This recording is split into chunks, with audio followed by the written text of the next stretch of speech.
Bonjour et bienvenue dans nos perspectives financières d'aujourd'hui. Rejoignez-nous aujourd'hui pour notre analyse du monde financier, des derniers événements et des dernières informations sur les marchés. Thomas va nous aider aujourd'hui, depuis la salle des marchés.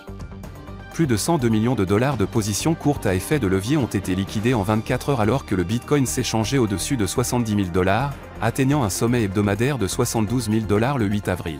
Les actions mondiales ont été mitigées avant les données sur l'inflation américaine de cette semaine et une réunion cruciale de la Banque centrale européenne, tandis que les prix des métaux industriels ont étendu leurs gains récents sur les attentes d'un rebond de l'industrie manufacturière mondiale. Les actions européennes ont clôturé en baisse, les investisseurs restant prudents avant les données économiques cruciales, y compris les rapports sur l'inflation des prix à la consommation et à la production aux États-Unis, l'annonce de la politique monétaire de la Banque centrale européenne, et la publication des minutes de la Fed, pour plus d'indices sur les perspectives des taux d'intérêt.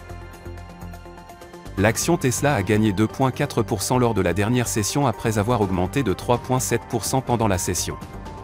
L'indicateur MACD donne un signal baissier. La paire euro-dollar s'est échangée latéralement lors de la dernière session.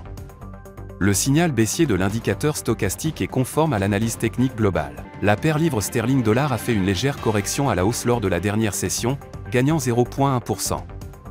Le signal baissier de l'indicateur oscillateur ultime est conforme à l'analyse technique globale. Le dollar australien a gagné 0,3% contre le dollar lors de la dernière session.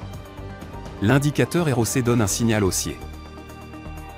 La production industrielle de l'Autriche sera publiée à 7h GMT, l'indice des prix à la consommation des États-Unis à 12h30 GMT, l'investissement étranger dans les actions japonaises du Japon à 23h50 GMT. La déclaration budgétaire mensuelle des États-Unis sera publiée à 18h GMT, l'investissement en obligations étrangères du Japon à 23h50 GMT, le solde RIC des prix du logement de la Grande-Bretagne à 23h01 GMT.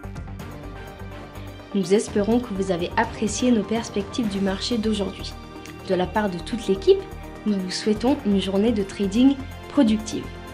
N'oubliez pas de nous rejoindre la prochaine fois pour toutes nos analyses des derniers événements et nouvelles sur les marchés financiers.